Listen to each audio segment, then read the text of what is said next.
I've been collecting stories that are told in the Soviet Union by their people among themselves, which reveal they've got a great sense of humor, but they've also got a pretty cynical attitude toward their system.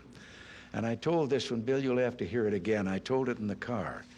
I didn't tell this one to Gorbachev. You know, there's a 10-year delay in the Soviet Union of delivery of an automobile. And only 1 out of 7 families in the Soviet Union own automobiles. There's a 10-year wait. And you go through quite a process when you're ready to buy, and then you put up the money in advance. And this happened to a fellow, and this is their story that they tell, this joke. That this man, he laid down his money, and then the fellow that was in charge said to him, okay, come back in 10 years and get your car. And he said, morning or afternoon?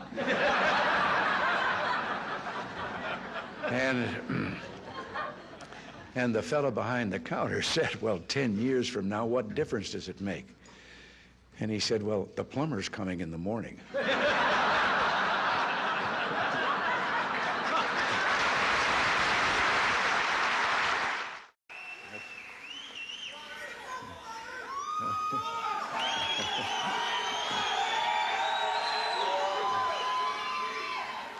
I just want to, oh, I can't resist.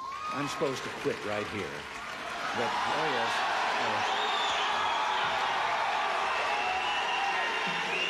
But in view of the fast things that I just said, I don't know whether you know it or not, but I have a new hobby. I am collecting stories that I can actually prove are told among the Russian people. They make them up themselves, they tell them between themselves, reveals they got a great sense of humor, and they've also got a little cynical attitude about things in their country. And one of these stories, the one I'm going to tell you, I told to General Secretary Gorbachev, and he laughed. The story was an American and a Russian arguing about their two countries, and the American said, look, in my country, I can walk into the Oval Office, I can pound the president's desk and say, Mr. President, I don't like the way you're running our country. And the Russian said, I can do that. The American said, you can? He says, yes. I can go into the Kremlin, to the General Secretary's office, pound his desk and say, Mr. General Secretary, I don't like the way President Reagan's running his country. You know, less than 1 family out of 7 in the Soviet Union owns an automobile. Most of the automobiles are driven by the bureaucrats. The government furnishes them and drivers and so forth. So an order went out one day to the police that anyone caught speeding, anyone, no matter who, gets a ticket. Well, Gorbachev came out of his country home, his dacha. He was late getting to the Kremlin. There was his limousine and driver waiting. He told the driver to get in the back seat, he'd drive, and down the road he went. They passed 2 motorcycle cops. One took out after him. And pretty soon he's back with his buddy, and his buddy says, well, did you give him a ticket? And he said, no. Well, he said, why not? Oh, he said, too important. Well, he said, we're told to give anybody a ticket, no matter who it is. Oh, he said, no, this one was, I could. Well, he said, who was it? He said, I couldn't recognize him. But his driver was Gorbachev.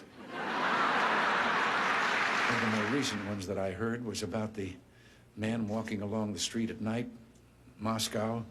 Soviet soldier called to him to halt. He started to run. The soldier shot him. And another man said, why did you do that? Well, he said, curfew.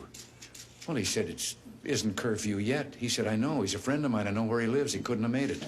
I heard one about a fellow who went to the KGB to report that he lost his parrot. The KGB asked him why he was bothering them. Why didn't he just report it to the local police?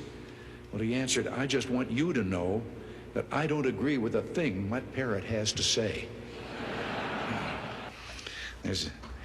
Which makes me think of a story. Everything makes me think of a story. About 3 dogs, an American dog and a Polish dog and a Russian dog. They were all having a visit, and the American dog was telling them about how things were in this country. He said, you know, you bark, and you bark long enough, and then somebody comes along and gives you some meat.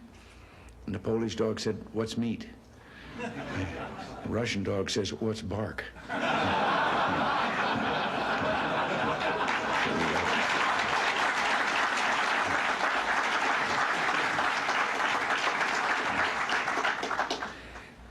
to interrupt right here and tell you that in one of my visits, I won't name him, I don't want to embarrass him, but one of the heads of state that I met with on this visit, he gave me one while I was on the way.